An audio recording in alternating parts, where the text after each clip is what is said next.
মথুরার একটি ছোট্ট গ্রামে চিন্তামণি নামে একটি বড় জঙ্গল ছিল, যেখানে একটি বড় নিম গাছ ছিল। ওই নিম গাছে মিনু নামের একটি ছোট্ট পাখি বাসা বানিয়ে আনন্দের সাথে থাকতো। মিনু কিছুদিন আগেই ডিম পেড়েছিল, আর সে তার নিজের বাসায় ডিমগুলি খুব যত্ন করে রেখেছিল। সবকিছুই ঠিকঠাক চলছিল, আর মিনুর ডিমগুলিও কিছুদিনের মধ্যে ফুটতে চলেছিল।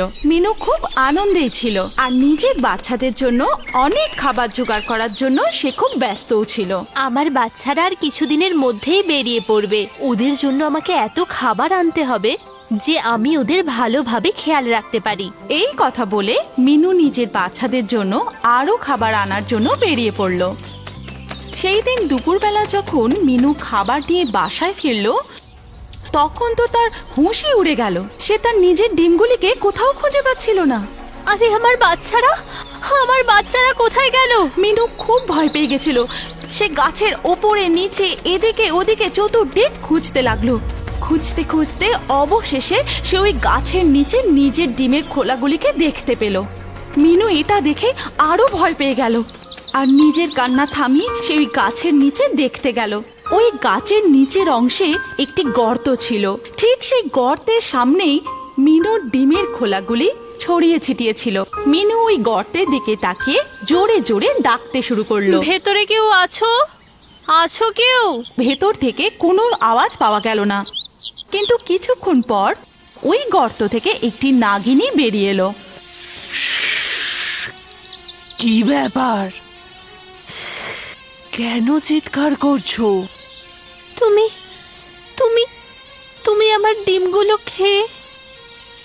হ্যাঁ, আমি খেয়েছি তোমার ডিমগুলো, খুবই সুস্বাদু ছিল। তোমার এত সাহস, তুমি আমার বাচ্চাদের খেয়ে নিয়েছো? এই কথা বলেই মিনু কাঁদতে শুরু করে। আমি তোমার কি ক্ষতি করেছিলাম? কিছু না, আমার শুধু খুব জোরে খিদে পেয়েছিল। তুমি আমার গাছে কেন এলে? চলে যাও এখান থেকে। আমার এই গাছটা পছন্দ হয়ে গেছে।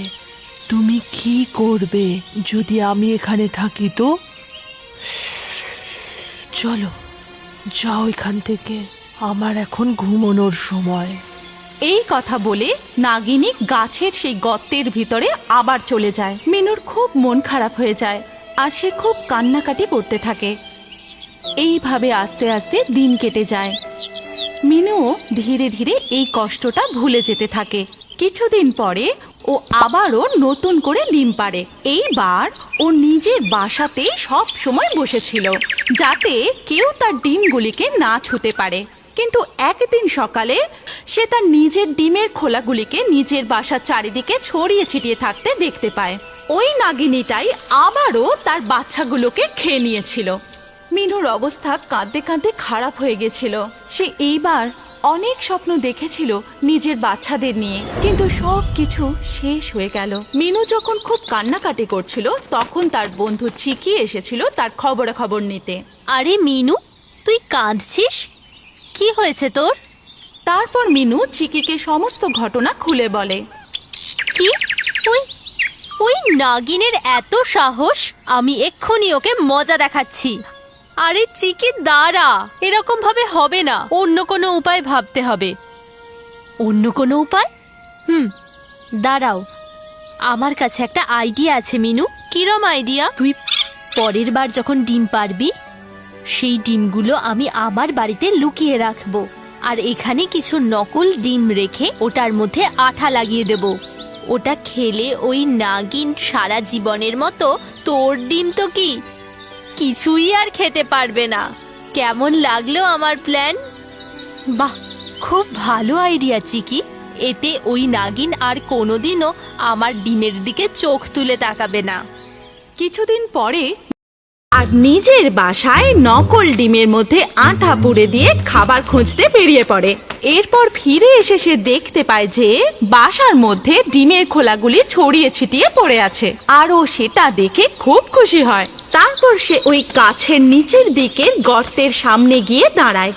গর্তের ভিতর দিকে তাকিয়ে মিনু জোরে জোরে বলতে থাকে, কি নাগিন, কেমন লাগলো আমার ডিমগুলো? নাগিনের মুখটা আঠার কারণে আটকে গিয়েছিল আর সে কোনো কথাই বলতে পারছিল না। এবার মজা হলো তো? পরের বার থেকে তুমি আর আমার ডিমের দিকে তাকাবে না।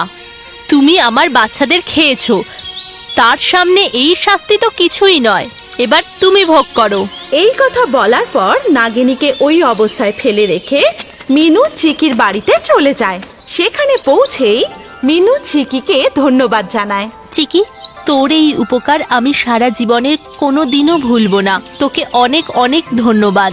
আরে মিনু, বন্ধু থাকে কি জন্য? কোনো ধন্যবাদের প্রয়োজন নেই। এর কিছুদিন পরে মিনুর সেই ডিমগুলি ফুটে তার থেকে ছোট্ট ছোট্ট মিষ্টি মিষ্টি 3টে বাচ্চা বের হয়। মিনুর আনন্দের কোনো সীমানাই থাকে না। এরপর মিনু তার বাচ্চাদের সঙ্গে করে আবারও সেই গাছে ফিরে আসে। সেখানে আসতেই সে দেখতে পায় নাগিনী নিচে শুয়ে আছে আর নড়াচড়া করছে না। মিনু নিজের বাচ্চাদের বাসায় রেখে নিচে গেল দেখতে যে ব্যাপারটা কি। কি হলো নাগিন? মিনুর আওয়াজ শুনে নাগিনী সামান্য একটু নড়ল। তারপর নাগিনীর চোখ ছলছল করে ওঠে আর ও কাঁদতে শুরু করে। ততদিনে নাগিনী তার নিজের পাপের শাস্তি পেয়ে গেছিল এবং সে তার নিজের করা ভুলটাও বুঝতে পেরেছিল। তাকে এইভাবে কাঁদতে দেখে মিনুর একেবারেই ভালো লাগলো না। নাগিনী যতই খারাপ হোক না কেন মিনু কাউকেই কষ্টের মধ্যে দেখতে পারত না। সে নাগিনীকে জিজ্ঞাসা করে, তুমি তোমার ভুলের উপলব্ধিগুলো বুঝতে পেরেছো তো? নাগিনী নিজের মাথা নাড়িয়ে হ্যাঁ বলে। ঠিক আছে, আমি তোমাকে সাহায্য করছি, কিন্তু একটা শর্তে। নাগিনী এই কথাতেও নিজের মাথা নাড়িয়ে হ্যাঁ জবাব দেয়। আমার শর্ত হলো এই যে আজকের পরে তুমি কারুর প্রাণ নেবে না, কারুর ডিম আর ওদের বাচ্চাদের কখনো কোনো রকমভাবে আঘাত করবে না। তুমি কি কথা দিচ্ছ? নাগিনী এই কথায় রাজি হয়ে যায় আর আবারও কাঁদতে শুরু করে। নিজের কথা দেওয়াটা মনে রেখো, সেটাকে ভুলো না। এরপর মিনু চিকির বাড়ির দিকে উড়ে যায়। ওখানে পৌঁছেই মিনু চিকিকে নাগিনীর এই খারাপ অবস্থার কথা পুরোটা বলে। চিকি, আমাদের নাগিনের সাহায্য করা দরকার। ওকে আমি শর্ত দিয়েছি যে ও আমার তো কি কারুর ডিমই খাবার সাহস পাবে না। তুমি একটু বেশিই ভালো। যদি ও তোমার বাচ্চাদের কোনো রকম ভাবে আবার আঘাত করে তাহলে তুমি কি করবে? না চিকি, ওই রকম করবে না। আমি বলেছি যে আমি ওকে এই শর্তেই সাহায্য করব। যদি আমরা ওকে সাহায্য না করি তাহলে ও কিছু খেতে পারবে না আর মরে যাবে। আমি কাউকে মেরে ফেলতে চাই না। আচ্ছা ঠিক আছে, আমি কোনো উপায় বার করছি। তুমি তোমার বাচ্চাদের কাছে যাও। মিনু নিজের বাড়ি ফিরে আসে আর অন্যদিকে চিকি আঠাকে সরানোর জন্য কোনো উপায় বার করতে জঙ্গলের মধ্যে ঘুরতে থাকে। অবশেষে সে একটি বুড়ো কাক দেখতে পায় যে এই জঙ্গলের ব্যাপারে খুব ভালো করে জানতো। চিকি ভাবলো যে তার কাছে নিশ্চয়ই কোনো না কোনো উপায় থাকবে। তারপর চিকি তাকে পুরো ঘটনাটা বলে। আচ্ছা, তো এই রকম ব্যাপার। আপনি কি কোনো উপায় জানেন এটাকে ঠিক করার? হ্যাঁ আছে, আর এই জন্য তোমাকে আমার কাছে একটা প্রতিজ্ঞা করতে হবে যে তুমি এই কথা আর কাউকে বলতে পারবে না। না না, আমি কেন কাউকে বলতে যাব? আমি তো শুধু আমার বন্ধুকে সাহায্য করতে চাই। ঠিক আছে, তাহলে শোনো, জঙ্গলের ওই পারে অলৌকিক শেকড় বাকড়ের অনেকগুলো গাছপালা রয়েছে। এই কথা আর কেউ জানে না। ওই পাতাগুলো অনেক কিছু ঠিক করে দিতে পারে। তাই সত্যি? হ্যাঁ, কাউকে বলা যাবে না, কিন্তু ওই শেকড় বাকড়গুলো লুকোনো আছে আর ওইটার শুধুমাত্র 4টেই পাতা হয়ে থাকে। আমি তোমাকে শুধুমাত্র এইটুকুরই সন্ধান দিতে পারি, বাকি তোমাকেই সবকিছু খুঁজে বার করতে হবে। ঠিক আছে, আপনাকে অনেক অনেক ধন্যবাদ।